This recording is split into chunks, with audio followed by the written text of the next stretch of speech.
Hey folks, out here in the garage with the 2008 Jeep JK. Just like my 97 TJ I had, this one came equipped with aftermarket LED headlights, and it even has the matching LED driving lights down there, fog lights, whatever you want to call them. They're driving lights, but you know, some people call them fog lights. These ones actually have the halos. You can see the white rings, so they'll light up some color. I have no idea if they're white, amber, red, green, blue. Previous person didn't hook them up, and I'm definitely not going to hook them up. The only way I would possibly hook them up is if they lit up white or amber, because if they're green, blue, red, or any purple or any other funky color, I wouldn't want it, and plus they're illegal, and it's just, you know, begging to get pulled over and get a ticket. I'm not about that stuff anyway, so I'm just going to leave them alone. But I checked them, and they were really close to being level and where I needed them. I just did some fine tuning on them, you know, because I'm real picky like that, but I got them where they need to be. Let me show them to you. So you folks that own a Jeep JK or have owned one, I'm sure you know how to turn those driving lights on. I couldn't figure it out for the life of me. I mean, I was looking everywhere. I couldn't figure out how to turn them on. I had to Google it. So of course you know how to use the running lights and the headlights, but I didn't know. To use the driving lights, you pull this and it turns them on. So let me show you those headlights. Yeah, so just like the old 97 TJ, I'm sure they're the same headlights. Maybe a different brand, but they all... Oh wait, you know what? I stand corrected. Okay. I didn't even notice this. These halos do light up with the headlight, and they're white. Okay, well, there you go. I figured they were some funky color. Alright, well, that's cool. I didn't even pay attention. Now I know. But anyways, yeah, these suckers are super bright. And, you know, they throw out a real crisp beam. Let me show you the driving lights. And once again, the ring is lit up white on these. I had no idea. I thought those would light up a funky color. Was I mistaken? I didn't even pay attention. You can see the ring lit up there. Okay, so that's cool. They all match. And you can see the dual beam here. You can see the headlight and then the driving light under it. They're both real crisp. You know, they throw a real nice light pattern. I really like these in the TJ. They just lit the whole road up, and these are just excellent here. I mean, they're great. I'm still thinking what I'm going to do on top of the bar right there. I'll probably just put a little like 20-inch light bar. I think what is a 20 or 24, whatever it is, whatever fits on there, like I had on the other Jeep. It worked great. It put off a lot of light. That's probably what I'll do there in the future. But yeah, just want to show those headlights. All right, folks, thanks for watching. I went ahead and cleaned it up. You know, if you guys watch the other videos, I detailed the inside all out and got it all presentable and clean. And I spent quite a while pressure washing the whole undercarriage, the engine bay, I mean the wheel wells, just every aspect of underneath it. I actually did it twice with my gas pressure washer and just got it like really freaking clean. And you know, I figured this Jeep was going to leak something, but to my amazement, it doesn't leak anything. There's no oil dripping in between the engine and transmission, which when I first looked at it, it was idling, and I saw, you know, a puddle like this big after like 10 minutes of idling down there, and I assumed it probably needed a rear main seal. And here's the funny thing, when I moved it, you know, I put my finger in it and it was slick. So it felt like oil, but it was super, it wasn't brown at all. So I was thinking, it's got to be transmission fluid. So I checked the dipstick on the transmission fluid, and it was like super red and clean. And I was like, no, that's not tranny fluid. And when I checked the oil, yeah, the oil was clean in it, but so I figured, shoot, you know, it's probably oil. And so I was prepared to do that. And when I got it home, I let it idle for like 30 minutes and it didn't drip anything. And I drove it and it didn't drip. And then I pressure washed the hell out of everything and cleaned it and drove it and let it idle, and it doesn't drip. I mean, not even anything. So all I can think of was I did have the AC on when I test drove it to, test everything out. Possibly it was condensation off the AC evaporator, and possibly where it leaked on the asphalt. It maybe had some oil residue there or something, and it just appeared to be oil. I don't know.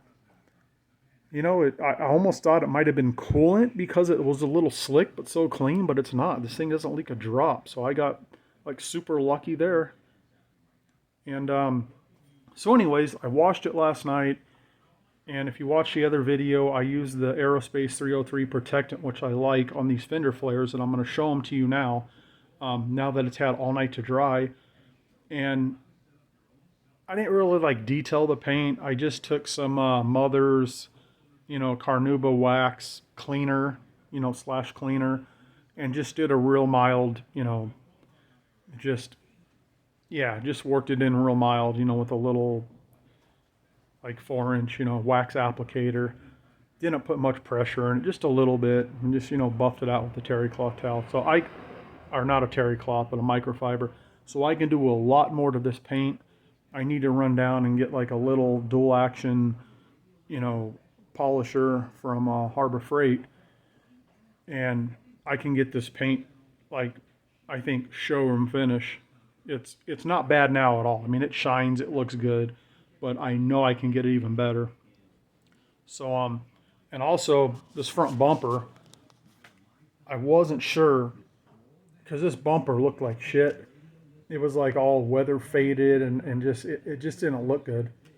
So I was considering if I was gonna repaint it, and then my wife's like, she doesn't like, she really didn't like it. And I'm like, you know what, let me go get a stock bumper.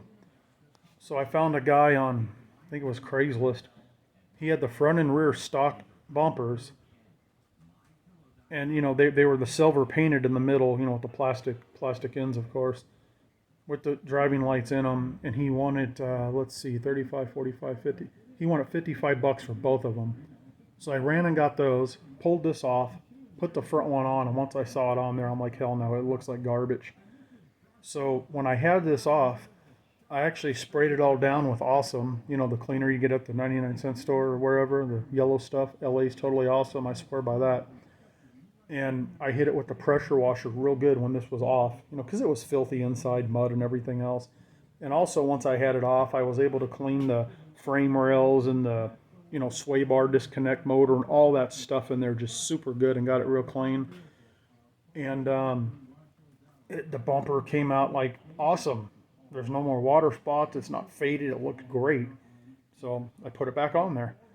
And then I Googled this. This is a Smitty Build XRC. It's like a $700 bumper, so it's not cheap. So I'm like, yeah, it does look good. I'm going to leave it. And I bought all new hardware for it because, of course, they only had 3 bolts in it. Now it's got all 8. I don't know. People take shortcuts on everything, but that's done. Looks real good.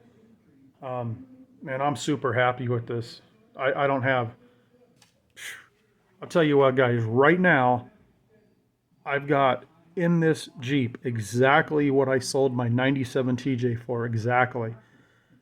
And I bought $300 worth of parts coming for it, like $320 in parts, right? I got the new OEM Rubicon decals that are going on because I took the other ones off. I got the Wrangler Unlimiteds that are coming for the door. They're all going to be in silver. I have the new latches for the removable roof in there because 2 of the latches are broke, so I've got 4 of those coming. I probably got a couple, whatever it needed I ordered, just a couple little doodads here and there. And then this wheel bearing is shot. I mean, if you jack it up, it's got like 1.5 inches of play. This wheel bearing is absolutely shot.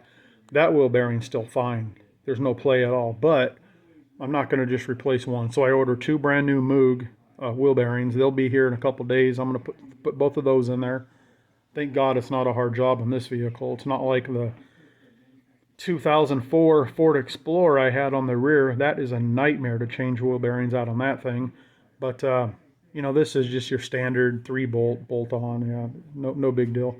So I'm going to put new wheel bearings on it, and I've checked all the, suspension, the geometry under there.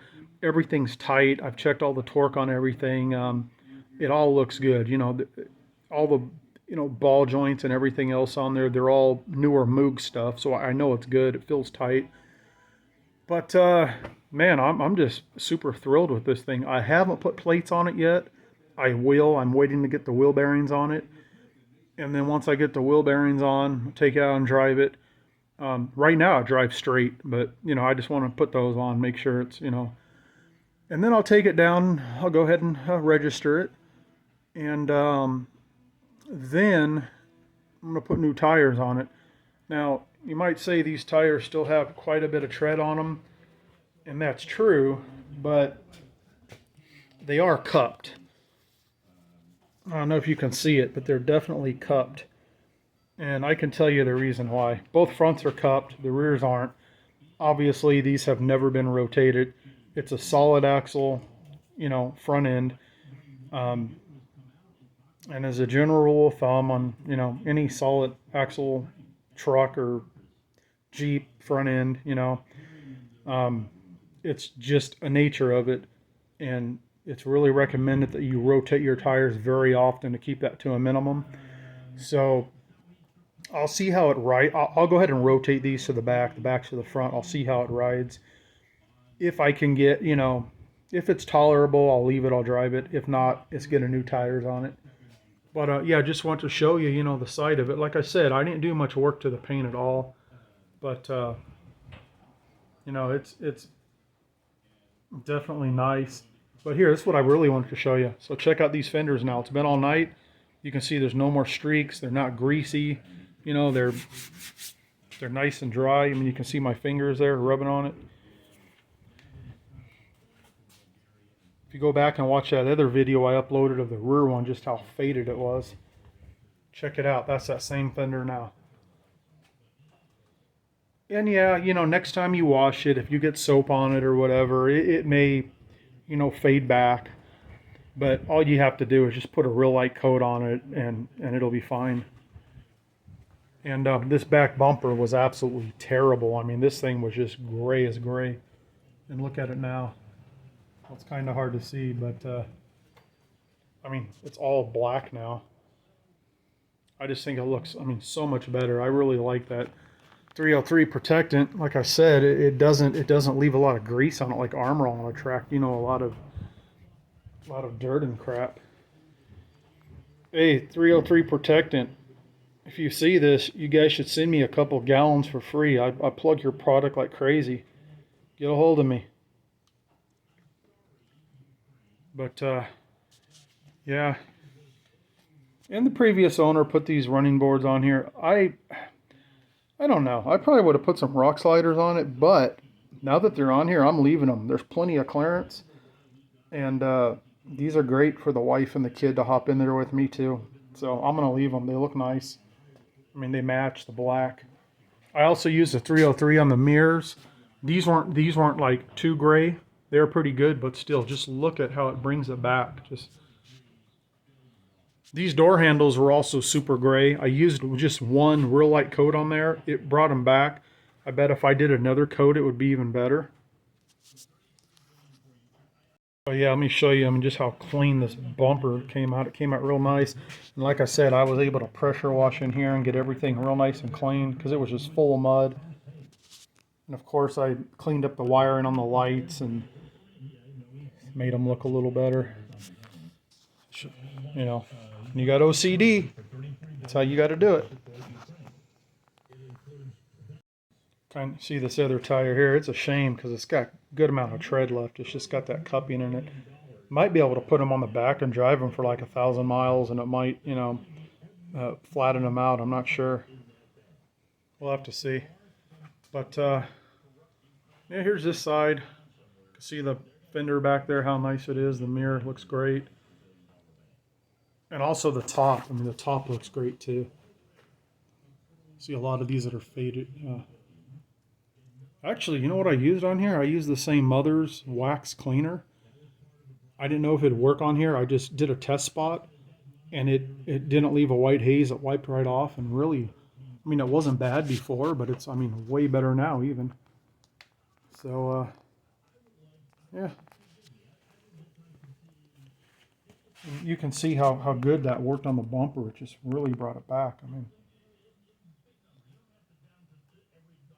man, I don't mean to brag, guys, but I hit the jackpot on this one. This is a really clean one. I'm super excited to have this for sure. Show you in the wheel wells here. I mean, it was all caked with mud, like I say, but I didn't use any like armor or anything in here, just my pressure washer. But man, it all just came out so nice.